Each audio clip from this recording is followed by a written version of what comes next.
मेरी आज की कहानी का शीर्षक है कर सेवा खा मेवा।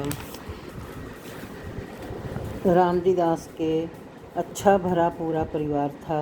परिवार में पत्नी, 4 बेटे, 4 बुएं, 4 पोते और 3 पोतियां थीं। सभी बेटों का अच्छे से पालन पोषण किया। सभी बेटों को अच्छे स्कूल कॉलेजों में पढ़ाया। सभी ऊंचे पदों पर आसीन थे। पहले रामजी दास की पत्नी को हार्ट अटैक आ गया और वो भगवान के पास चली गई। अब रामजी दास की खुद की तबीयत खराब रहने लगी। अब उनको सभी बेटे भी दूर दूर शहरों में रहते थे। वे अब अकेले घर में रहने के काबिल नहीं थे।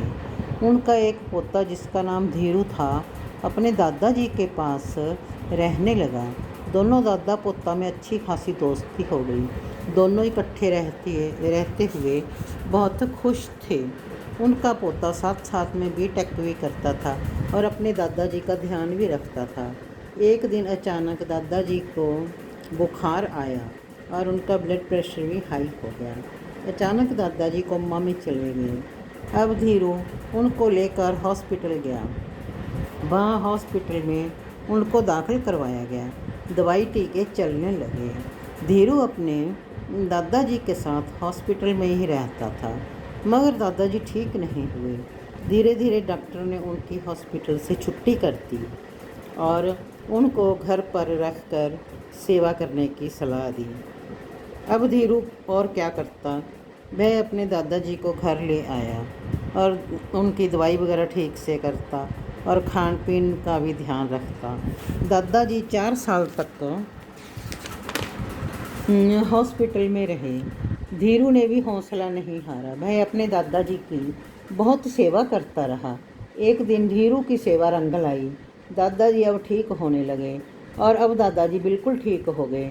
दादाजी सोचने लगे कि मेरे पोते ने मेरी बहुत सेवा की है, मैं इसको सेवा के बदले में क्या दूं। एक दिन दादाजी को याद आया कि उनके पास कुछ शेयर पड़े हैं।